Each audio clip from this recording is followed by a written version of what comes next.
we're going to have a discovery conversation. I think it's going to be a really, really interesting conversation because we have two volunteers who are going to really open up the conversation for us.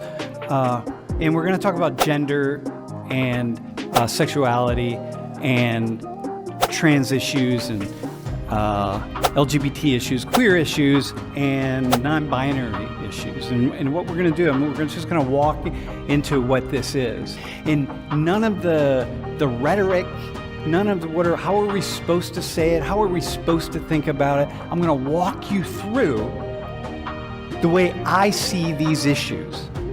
And I don't buy the rhetoric, but I'm going to give you the sociology of it so we can understand what it is that we're really talking about. Why don't you introduce yourselves? I'll go first. My name's Alex. I'm a senior and I'm studying computer engineering. And I guess for the purposes of this class, I'm gay, so that's important too. Hi, my name is Corey. I am a freshman in studying in animal science, and again, for this class, I am genderqueer and pansexual. First off, when did you decide or discover or say to yourself, I'm gay? I think it was like around when I was 12-ish, so like middle school. And this was like probably when I first started getting on the internet like on my own. That's about the time frame that I could think about it, because I know, and I have very clear memories of like taking a ton of tests, like quizzes online. Like I was the expert of taking the "Are you gay?" quiz, which like if you're gay, you probably know what I'm talking about, because like you'll Google search it every month probably, and you'll see all the purple links, and you're like, I've already done these. But there's no one to like help you along the way, at least when I was growing up, to tell you like, oh, these things that you're feeling actually mean something, and like I can help you make sense. Like no one does that. No one's there to be like, oh, okay, so like you should know about this thing that could be applicable to you as you are an identity. Okay, so go back to what I was saying earlier about schools. Did your teachers ever talk about it? No. Would you have wanted them to? Like, yes. What year? So maybe you disagree with some of what I'm saying. What year would you have wished that somebody had said like, hey, and what would you have wanted them to say?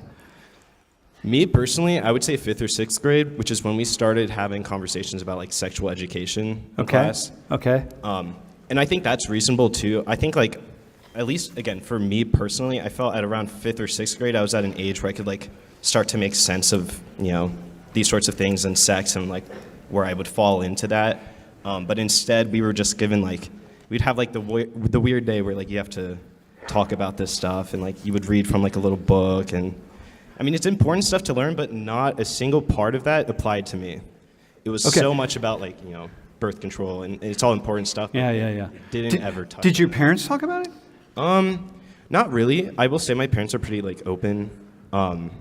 They mostly didn't want to like push me around because like they wanted me to just kind of be who I was, and they didn't even want to be like, oh, maybe you should think about this. Like, they didn't tell me. They didn't even say, like, hey, maybe you should think about a girlfriend or a boyfriend or anything like that? Or No, not my parents. My grandparents did, though.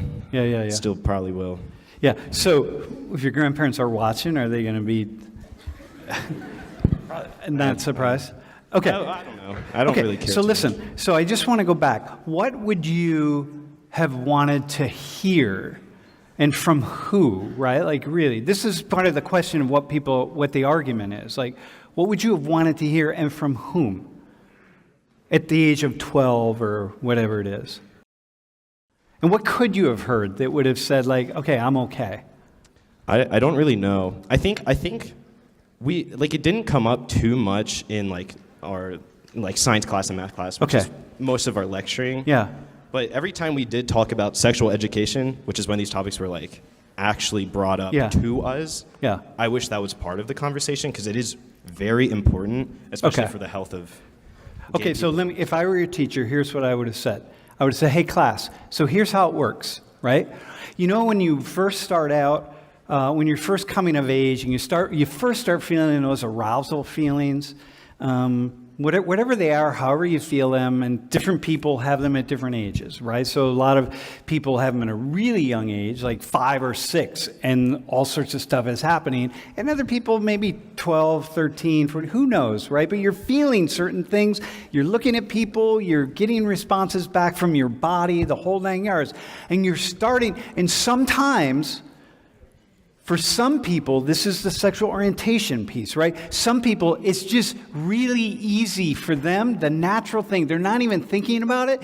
Those arousal feelings come up for some men, right? Like me, they came up for me when I looked at other girls, or I looked at like a Playboy magazine or something, and there were women, and I was like, whoa, and I felt that. But for you, I'm assuming the first arousal feelings you had were not toward boys. Correct. Yeah, and I think the most struggle, or like the biggest struggle with that was like, it kind of confused me because I was like, I never really learned about like what being gay is. Like no one like teaches you, and I didn't really have enough like experiences around it to be like, oh, that is a thing. So I had like crushes on girls in school. Yep. I would like develop little crushes, and that confused me for the longest time because I didn't really understand why. What was a crush? What do you mean a crush? Oh, like, and again, this is like middle school, like maybe into high school. So you weren't like feeling anything in your body? Yeah, it wasn't more like a sexual thing. It was more like I guess romantic attraction. Okay, I got you. Okay, cool. All right. And then what happens is once for some people, and it's a small number of people, it's really, if we just leave, we don't know what the actual number is, right? Because we don't have very few societies where it's just completely okay to be straight, gay, or bi, or whatever you want to be in between. So if we knew that, if we had those societies, then we could have a really interesting measure of what percentage of the population is actually gay. So for example, people my age, it's a smaller percentage of people my age who are gay than people your age. Because you've grown up in a world where it's just easier to be that. So more people then are going to follow their natural inclination. Meaning that, so like Alex here, when he starts coming of age, I'm looking at girls at this age and I feel that kind of little tingling in my body. And he's looking at boys and he's feeling the same tingling. And you're not calling that on yourself, right? You're not going like, oh, I want to feel that with boys. It just is. And so that's what goes on. And that's the choice in nature piece. It's like your nature was like, yeah, this is where the tingling starts. And mine was, yeah, well, it starts for me somewhere else. Yeah. It's basically it, right? So if someone I would have said that to you. If I were teaching like 6th grade, I would have just said that. And then parents would have complained and all sorts of shit. Yeah, probably. But I just would have been it was very simple. It's like, whatever. That's what it is, y'all. That's how it is across the entire planet. Yeah, I want to actually add also, it's kind of interesting that people would even make claims about what's being taught in schools to our kids about like gender and sexuality. Because like my entire experience in school revolved around being taught to be straight. Like this is how babies are made. This is how you have safe sex with a woman. And then women, this is how you have safe sex with men. Yeah. And like that's how it is. And that's all I learned. And like, yeah, there were probably examples in like maybe a few books here and there, and if I had like a good English teacher, they would probably bring it up and be like, this is important. But I don't really remember that much, which I probably would. You probably didn't have much. And what happens is parents have this idea that, oh, if we let you read a book about the 2 gay penguins raising the baby penguin, I forget what it's called, but it's like, gay. What is it? It would turn me gay, right? It would turn you gay. And it's like, it doesn't turn you gay. You can try. Some of you right now are identifying as queer or genderqueer or whatever. Some of you are. And because you've grown up now in this world where it's like kind of cool. You can't, like me, like the two of us, we can't be black. We can't play in the world of race. Like we're both white dudes. And we can't be in this world where, well, but we want to be cool and we kind of want to be mixed or something. You can't do that. But holy shit. But I can be queer. And then I can fit in. I can have a label too. Like I can be a minority in that way, and so I'll just be queer. And there are a lot of y'all of your generation who are going into this queer world, and like I'm pansexual. It's like, all right, well, what's that mean? And then you describe it, and I'm like, well, it sounds like you're straight, but you're just open to something. And it's like, and look, you all have to, I'm just making a point here that there are far more of you today who are open to this, and in part because there's just like, this is the conversation we're having, which is like, let's be really open and let's be a little different. Let's not be just sort of the straight, narrow, up the path thing, if that makes sense. Okay, bro, before we get to you, one final thing. So you said you're straight curious, and this is why you're up here, right? Yeah. Because what's that mean? I can try to explain it. It's more like, I think it's more common to be like bi-curious, or like, maybe you want to experiment with like the same sex. Well, it means the same thing. So it does it's just mean, how but you it's like, say it. It's like reverse. So if you just think about that like the opposite way, where I'm like, I probably would just tell people, like, if I don't have a lot of, like, if I'm not close to someone, I'll just say I'm gay. Like, that's how I would identify. But like deep down, and like, if I actually do think about myself, I would say that that's not like 100% correct. Like, I wouldn't say I'm like completely gay. Just like most straight people probably aren't completely straight. And most gay people aren't completely yeah. gay. So, but the idea is you're straight curious because you're like, Yeah. I'm gay, but I'm not going to rule out a relationship, either A, just having a sexual experience with a woman, or a relationship with a woman. I haven't ruled it out. I'm kind of curious about it, right? Okay, right? Yeah, and like, I don't know. It's kind of like I thought about this at a younger age, being like 12, middle school-ish. By the time I was having like real relationships, I was only really seeking out guys, because I kind of had figured myself out mostly by then. So I wasn't like, oh, I should experiment with women just to see. Like, I never really did that. It'd probably be easier to think about it if you think about the other way. Yeah. It's the same thing, though. Yeah, it's a similar thing, right? Like people who are straight. I know so many people who are straight who are straight, right? They've never been with anyone of the same sex in any capacity. They haven't kissed anybody. They haven't kissed a boy, like men, they haven't kissed a boy. They haven't held hands. They haven't done anything. But who are really curious, and they continue to be curious. And most of them will go to their graves continuing to be curious. And so I'll just speak for a second about one friend of mine who, it's not just in his mind, right? It's not just, I'm really curious about being with a guy. He's like really has wanted to be with a guy. He just have an experience because he doesn't know. But he's not the kind of guy that just to go out and have a one-night stand and just never really happened. And then he got married and he has a kid so maybe it will never happen because he's probably not that guy. But it's not just in his head. That tingling thing that I taught, like it comes up just a little bit. Doesn't mean he's gay. Doesn't mean he's hiding it because he's really completely open. But it just means like, yeah, I'm down here straight. This is the non-binary thing, right?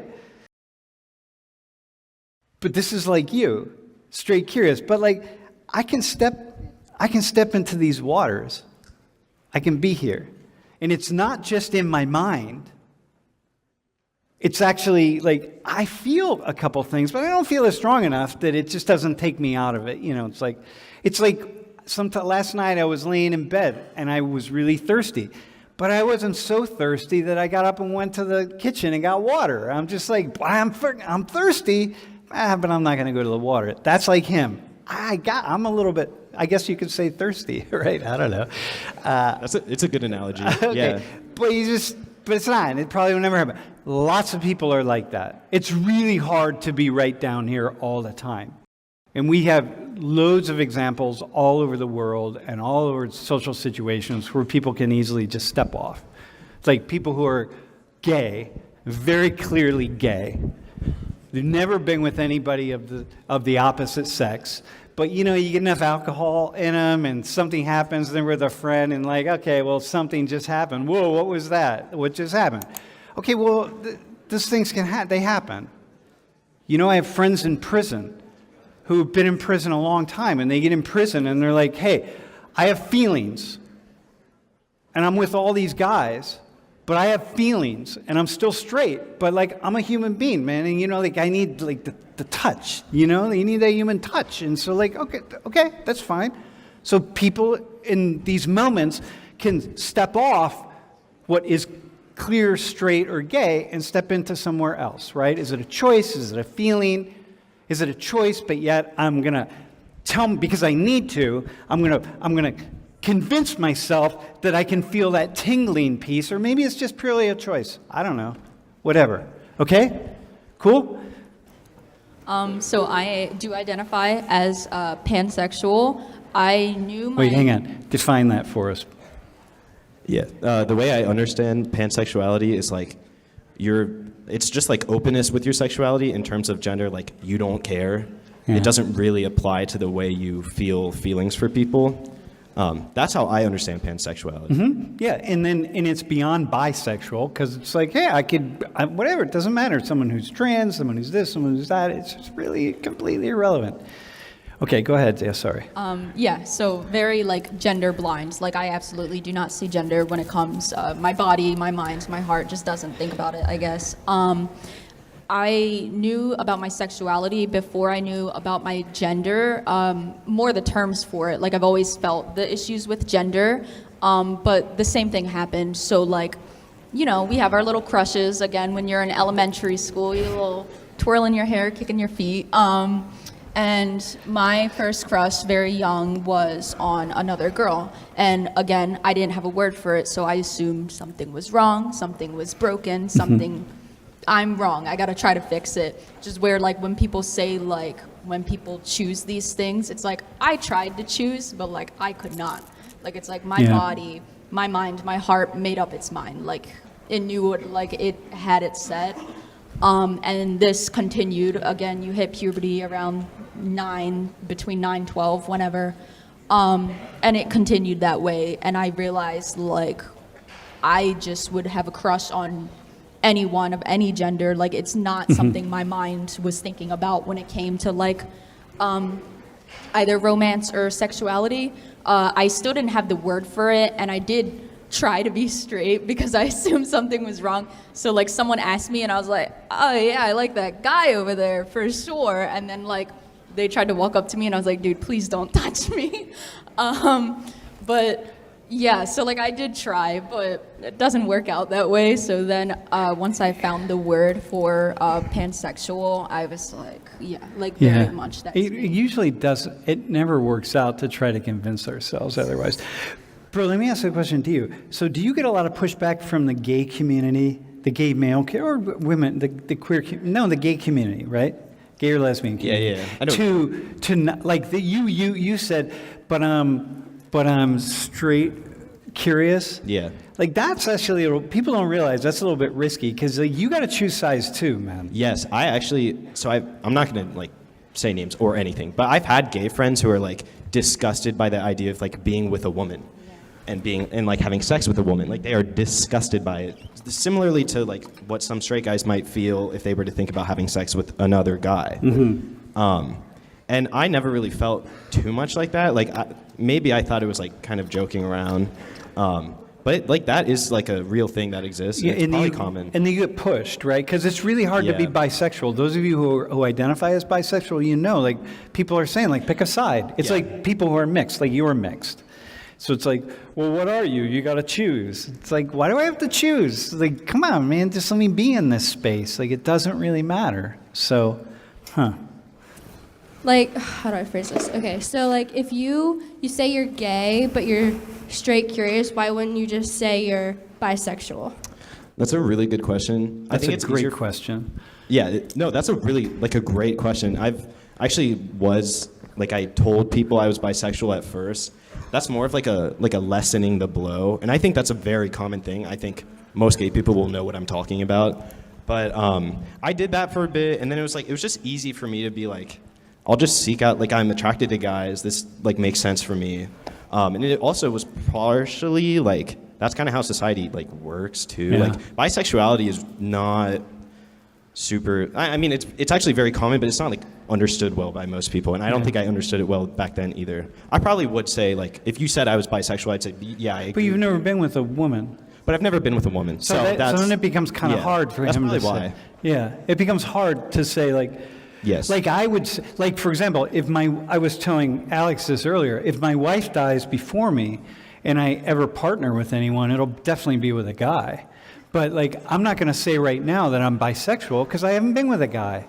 Well, not really been with a guy. So like, I can't say that, like I'm bisexual. And I'm not gay curious even. I just know that I wouldn't be with a woman. And that I actually kind of feel that too, and that's why I think it's important too. Like me being the other way, like it affects me as well. Like if I were to get married to a guy, but like I've never had like a chance when I was younger. I never acted on it. So Yeah. I would never like get that chance if I was married. So Hey, listen, I'm going to speak into green here for a second, then we're going to do the quiz. I feel like I really, really tried to lead, the three of us tried to have a conversation that feels like open and sincere. Like we're really trying to look at what these issues are to better understand them. So I hope we accomplished that and we didn't like go off the rails at all. I don't think we did. I think it was really, the two of you were both awesome. Hey, can we have a hand for them and then we'll...